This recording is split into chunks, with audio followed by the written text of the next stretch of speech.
আসসালামু আলাইকুম। নিয়মিত বাংলা সংবাদ আপনাদের স্বাগতম। শুরুতে থাকছে শিরোনাম, এরপর বিস্তারিত। শেখ হাসিনাকে সন্ত্রাসী আখ্যা দিয়ে তার বিরুদ্ধে শক্ত অ্যাকশন দাবি করা কংগ্রেসম্যান লয়েডকে সাড়া দিচ্ছে স্টেট ডিপার্টমেন্ট। জানিয়ে দেব, চোখে মুখে লাল কাপড় বেঁধে কর্মসূচি পালন কোটা আন্দোলনকারীদের, দেখিয়ে দিতে চায় সারা বিশ্বকে। এবং সবশেষ জানিয়ে দেব, বিকেলে সংবাদ সম্মেলন ডেকেছে বিএনপি। এতক্ষণ শুনছেন সংবাদ শিরোনাম, এবার জানুন পুরো বিস্তারিত। বাংলাদেশের প্রধানমন্ত্রী শেখ হাসিনাকে বড় জঙ্গি আখ্যা দিয়ে যুক্তরাষ্ট্রের কংগ্রেসম্যান লয়েড ডগেট তার বিরুদ্ধে অ্যাকশন নিতে বাইডেন প্রশাসনকে যে দাবি জানিয়েছে তাতে অবগত রয়েছে স্টেট ডিপার্টমেন্ট। স্টেট ডিপার্টমেন্টের নিয়মিত ব্রিফিংয়ে বাংলাদেশের চলমান সংকটময় পরিস্থিতিতে কংগ্রেসম্যান লয়েড ডগেটের দাবি প্রসঙ্গে দৃষ্টি আকর্ষণ করা হলে এমন মন্তব্য করেন প্রধান উপমুখপাত্র বেদান্ত প্যাটেল। তিনি জানান, কংগ্রেসের কোনো সদস্য দাবি উত্থাপন করলে অবশ্যই তাতে স্টেট ডিপার্টমেন্টের দের সমর্থন থাকে।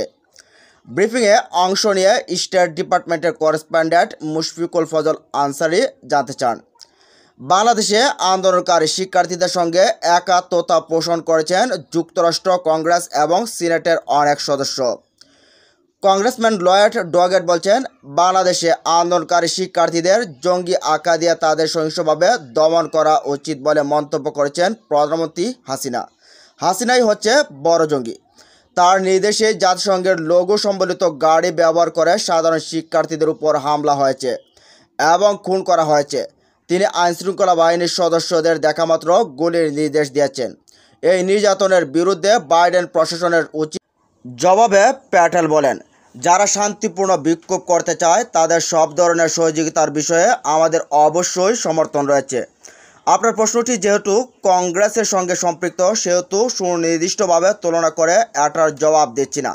তবে আমাদের কংগ্রেসের কোনো সহকর্মী যদি অভিযোগের বিষয়ে প্রশ্ন উপস্থাপন করেন, দাবি জানান, তাহলে সেটার জবাবে তার পক্ষে অবশ্যই আমাদের সাড়া থাকবে। অপর এক প্রশ্নে আনসারি জানতে চান, বাংলাদেশে যেভাবে আইনশৃঙ্খলা বাহিনীর সদস্যরা শিক্ষার্থীদের বিরুদ্ধে চিরুনি অভিযান চালাচ্ছে, গুলি করছে, তাদের দেখামাত্র গুলির নির্দেশ দিয়েছেন প্রধানমন্ত্রী শেখ হাসিনা। পুলিশ হেফাজতে আন্দোলনরত নেতাদের নির্যাতন করে বিবৃতি দিতে বাধ্য করা হয়েছে এবং সরকারের নিয়ন্ত্রিত গণমাধ্যম তা প্রচার করা হয়েছে। আর এগুলো থেকেই নির্যাতনের বিষয় স্পষ্ট হয়ে উঠছে। এর প্রেক্ষিতে আইনশৃঙ্খলা বাহিনীর ভূমিকাকে কিভাবে মূল্যায়ন করবেন? জবাবে প্যাটেল বলেন, জনসম্মুখে এবং ব্যক্তিগত উভয় ক্ষেত্রেই বাংলাদেশের চলমান সংকটের ক্ষেত্রে স্থায়ী এবং শান্তিপূর্ণ সমাধানের আমাদের আহ্বান অব্যাহত রয়েছে। তিনি বলেন, শান্তিপূর্ণ সমাবেশের স্বাধীনতার পক্ষে যুক্তরাষ্ট্র দের সমর্থন পূর্ণব্যক্ত রয়েছে। প্যাটেল বলেন, বাংলাদেশে আংশিকভাবে ইন্টারনেট সংযোগ চালু হয়েছে বলে আমরা জানতে পেরেছি। তবে আমরা আহ্বান জানাবো জনগণকে যেন পুরোপুরি এবং বাধাবিঘ্নহীনভাবে ইন্টারনেট এবং সামাজিক যোগাযোগ মাধ্যম ব্যবহার সুযোগ দেওয়া হয়। এর ফলে যুক্তরাষ্ট্রের নাগরিক সহ বাংলাদেশের নাগরিকরা গুরুত্ব তথ্য জানতে পারবে। এদিকে চোখে মুখে লাল কাপড় বেঁধে কর্মসূচি পালন কোটা আন্দোলনকারীদের। 9 দফা দাবি আদায়ে মঙ্গলবার একক বা ঐক্যবদ্ধভাবে লাল কাপড় মুখে ও চোখে বেঁধে ছবি তোলা ও অনলাইনে প্রচার কর্মসূচি পালন করেছে বৈষম্য বিরোধী ছাত্র আন্দোলন। এর আগে সোমবার রাতে আন্দোলনরত সমন্বয়ক মোহাম্মদ মাহিন সরকারের পাঠানো সংবাদ বিজ্ঞপ্তিতে এই কর্মসূচির কথা জানানো হয়। বিজ্ঞপ্তিতে বলা হয়, চলমান কোটা সংস্কার আন্দোলনে দেশজুড়ে সাধারণ শিক্ষার্থীদের যৌক্তিক দাবিকে কেন্দ্র করে নির্বিচারে আইনশৃঙ্খলা রক্ষাকারী বাহিনীর গুলিতে শত শত শিক্ষার্থীর মৃত্যু ও হাজার হাজার ছাত্র জনতা আহত হয়ে যখন মৃত্যুর সঙ্গে পাঞ্জা লড়ছে, তখনও শিক্ষার্থীদের দাবি মেনে না নিয়ে 71-এর হানাদার বাহিনীর মতো মধ্যরাতে বাসাবাড়িতে রেড ব্লকেটের নামে নিরপরাধ শিক্ষার্থীদেরকে তুলে নিয়ে রিমান্ডের নামে মধ্যযুগীয় কায়দায় বর্বর নির্যাতন চালানো হচ্ছে। রাষ্ট্রীয় বাহিনীর গণহত্যা ও নির্যাতনের বিচার না করে সাধারণ শিক্ষার্থীদেরকে নিয়ে প্রতিদিন যে নির্মম উপহাস করা হচ্ছে, তার প্রতিবাদে শিক্ষার্থীদের দাবি আদায়ের লক্ষ্যে দেশব্যাপী শোক প্রত্যাখ্যান করে লাল কাপড় মুখে ও চোখে বেঁধে ছবি তোলা এবং অনলাইনে ব্যাপক প্রচার কর্মসূচি করার জন্য অনুরোধ করা হয় এবং পালন করা হচ্ছে। এদিকে বিকালে সংবাদ সম্মেলন ডেকেছে বিএনপি। চলমান রাজনৈতিক পরিস্থিতি ও দলীয় নেতাকর্মীদের গ্রেফতার এবং রিমান্ডে নির্যাতন নিয়ে কথা বলতে বিকেলে সংবাদ সম্মেলন ডেকেছে বিএনপি।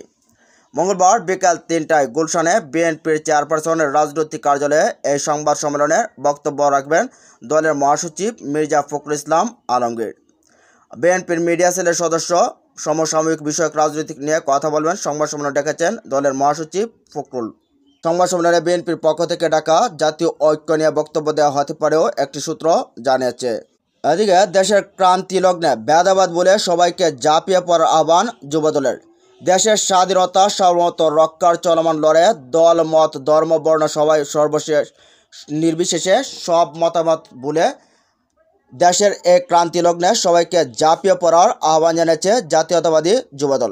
একই সঙ্গে দেশীয় এবং আন্তর্জাতিক মানবাধিকার সংগঠন, দেশি বিদেশি গণমাধ্যম এবং বিশ্বের মানবিক ও বিবেকবান মানুষ দেশের সর্বস্তরের জনগণকে ফ্যাসিবাদের বিরুদ্ধে সোচ্চার হওয়ার আহ্বান জানিয়েছেন সংগঠনটি।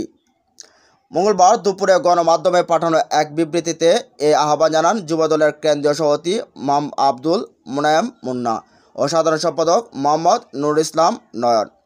তারা বলেন, বিশ্বাস করে খুনিদের কাছে খুনের তদন্ত ও গণহত্যার বিচার চাওয়ার কোনো যুক্তি থাকতে পারে না। ছাত্র সমাজের ন্যায্য দাবি ও অধিকার হারা জনগণের সব অধিকার কেবল জনগণের গণতন্ত্র পঠিত হলে পাওয়া যাবে। গণতন্ত্র, সাম্য ও সুস্থ বাংলাদেশের জন্য আমাদের এই সংগ্রামের বিজয় অনিবার্য। বিবৃতিতে এই দুই নেতা বলেন, চলমান কোটা সংস্কারের দাবিতে বৈষম্য বিরোধী ছাত্র আন্দোলনের যৌক্তিক, ন্যায়, শান্তিপূর্ণ ও রাজনৈতিক আন্দোলন, অবৈধ স্বৈরাচারী প্রধানমন্ত্রীর উস্কানিমূলক বক্তব্য, সিদ্ধান্ত, নির্দেশ, ডামি সরকারের অবৈধ প্রধানমন্ত্রীদের আরও বেআইনি কর্মকাণ্ড, ইন্ধনে তারা পেট্রোয়া, হেলমেট বাহিনী, পুলিশ, র্যাব, বিজিবি সহ সব আইনশৃঙ্খলা বাহিনী, সন্ত্রাসী ছাত্রলীগ, যুবলীগ ও সর্বশেষ সেনাবাহিনী কর্তৃক সরাসরি নিরীহ নিরস্ত্র শান্তিপূর্ণ আন্দোলনকারী ছাত্র সমাজ ও জনগণের উপর বর্বর নারকীয় সশস্ত্র হামলার মধ্যে দিয়ে সারা দেশকে বদ্ধভূমিতে পরিণত করা হয়েছে। তারা বলেন, রক্ত পিপাসু খুনি সরকার আন্দোলনরত শত শত কোমলমতি শিক্ষার্থী সহ সাধারণ জনগণকে হত্যা করে ক্ষান্ত হন নাই। হাজারো শিক্ষার্থী, সাধারণ জনতা অন্ধ পঙ্গু হয়ে বিভিন্ন হাসপাতালে মৃত্যুর সঙ্গে পাঞ্জা লড়ছে। আইনশৃঙ্খলা বাহিনী দিয়ে সাজানো মামলা দায়েরের মাধ্যমে মধ্যরাতে বিদ্যুৎ, ইন্টারনেট বন্ধ করে দিয়ে ব্লক রেড নামে সাধারণ ছাত্রসহ বিভিন্ন মতের জনসাধারণকে গণগ্রেফতার চলছে। ইতিমধ্যে বাংলাদেশের জাতীয়তাবাদী যুবদলের শত শত নেতাকর্মীকে গ্রেফতার করছে। আদালতে ওঠানোর আগে নির্যাতন করে তাদের পঙ্গু করা হচ্ছে এবং বিচার বিভাগকে দিয়ে রিমান্ড দিয়ে গ্রেফতারকৃতদের উপর নির্মম নির্যাতন চালিয়ে কল্পকাহিনী রচনা করা হচ্ছে। যুবদলের এই দুই নেতা আরও বলেন, সমকালীন রাজনীতির সবচেয়ে জনপ্রিয় নেতা, বাংলাদেশি জাতীয়তাবাদী শক্তির ঐক্যের প্রতীক বিএনপির ভারপ্রাপ্ত চেয়ারম্যান তারেক রহমানের বিরুদ্ধে সরকার প্রধানসহ আওয়ামী নেতারা এবং আইনশৃঙ্খলা বাহিনীর কিছু সদস্য মিথ্যা, বানোয়াট, ভিত্তিহীন, কাল্পনিক কল্পকাহিনী রচনা ও বিষাদগার এক ব্যক্তির অদম্য ক্রোধ, হিংসা ও প্রতিহিংসার চরিতার্থের নেশায় উন্মাদনার বহিঃপ্রকাশ। জনগণ বিশ্বাস করে আওয়ামী সরকার শত শত নিরীহ ছাত্র জনতার হত্যাকাণ্ড, গুম, অধ্যতা, অসহ্য ও মহাদুর্নীতিকে পর্দার আড়াল রাখতে এই পরিকল্পিত অপপ্রচার।